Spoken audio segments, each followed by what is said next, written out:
Mobile फेंक दे। BSNL हम भी 20 वर्ष से यूज कर रहे हैं, अभी भी BSNL लिए हुए हैं।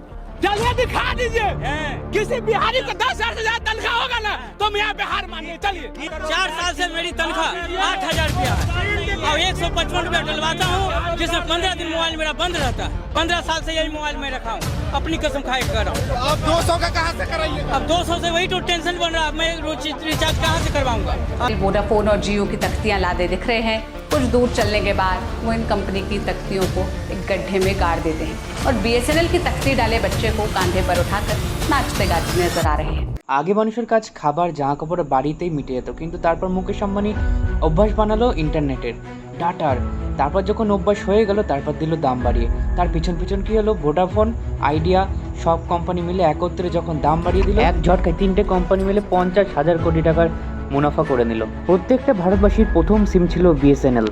এখন টুইটারে I support BSNL, port to BSNL 10 করছে। কিন্তু এখন এসব করে হবেটা কি? একটা সময় BSNL মার্কেট লিডার ছিল, মার্কেটে একটা বড় পজিশন ছিল তার, কিন্তু হঠাৎ করে সেই BSNL এতটা লস মেকিং হলো কি করে? BSNL কি ফেল হয়েছিল নাকি কেউ জেনে বুঝে ফেল করানো হয়েছিল? এটাই বড় প্রশ্ন। এখন কি আর বাস্তবে শেয়ার ফিরতে পারবে মার্কেটে? আর সাধারণ ভারতবাসীর জন্য BSNL ফেরত আসা কেন জরুরি? BSNL ফুল ফর্ম হচ্ছে ভারত সঞ্চার নিগম লিমিটেড। অনেকে মজা করে বলে ভাই সাহেব নেই লাগেগা। BSNL স্টার্টিং হয়েছিল অক্টোবর 2000 সালে। সাধারণ ফান্ডা ছিল ভারতবর্ষের কোনায় কোনায় ইন্টারনেট পরিষেবা পৌঁছে দেওয়া, কারণ এই সময় প্রাইভেট কোম্পানির সংখ্যা এমনিতেই কম ছিল আর BSNL ছিল সরকারি কোম্পানি। আর প্রাইভেট কোম্পানির লক্ষ্য ছিল শুধুমাত্র যেসব অঞ্চলে বড় লোকেদের সংখ্যা বেশি সেই সব জায়গাতেই টাওয়ার বেছানো, সেইখানেই পরিষেবা ভালো দেওয়ার। BSNL সরকারি কোম্পানি হয়, সে ভারতবর্ষের সমস্ত কোনায় প্রফিটের চিন্তা না করে সমস্ত জায়গায় ওই লাইনের পরিষেবা এবং সমস্ত সুযোগ সুবিধা সাধারণ মানুষের জন্য দেওয়ার চেষ্টা করেছিল। একটা সময়তে এমন ছিল 2004 থেকে 5 সালে সিঙ্গেল বছর 10,000 কোটি টাকার প্রফিট করেছিল। তখন এমন সময় ছিল BSNL শুধুমাত্র সারা মার্কেট চালাতো 70% নেটস্টেকের সাথে। এখন কথা হচ্ছে আমাদের কী করা উচিত? BSNL 2000 সাল থেকে চলে আসছে আমাদের ভারতবর্ষে এবং সকলের জন্য BSNL একদম সুলভ মূল্যের ইন্টারনেট পরিষেবা এত বছর ধরে দিয়ে এসছে। মাঝখানে যেসব কোম্পানি নিজেদের অকাত দেখানোর জন্য এসেছিলো, ফ্রিতে প্রথমে দিয়েছে, পরে বর্তমানে দাম বাড়িয়ে দিয়ে যে অকাতটা নিজেদের দেখে যে তাদেরকে পুনরায় আবার নিজেদের অকাত দেখানোর জন্য বা তাদেরকে পুনরায় তাদের পজিশনে ফিরিয়ে দেওয়ার জন্য BSNL পাশে থাকা উচিত। এবং যেসব কিওয়ার্ডগুলো ট্রেন্ড করছে যেমন port to BSNL, support BSNL, সেগুলোকে অবশ্যই সাপোর্ট করা উচিত।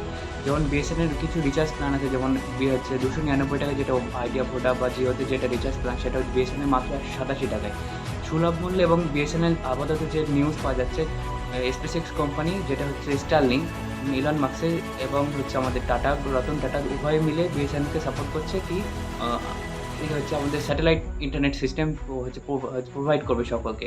সুতরাং ভবিষ্যতে বোঝা যাচ্ছে যে BSNL অনেকটা উপরে আসবে এবং সমস্ত কোম্পানি থেকে ভালো সাপ্লাই হচ্ছে, পরিষেবা দেবে মানুষকে। সেজন্য আমাদের উচিত এখন থেকে BSNL পাশে দাঁড়ানোর জন্য এবং সকলের একটা সুলভ মূল্যের ইন্টারনেট পরিষেবা এবং ভারতবর্ষের মানুষকে একটা ভালো ভবিষ্যৎ দেওয়ার জন্য BSNLকে অবশ্যই সাপোর্ট করা উচিত।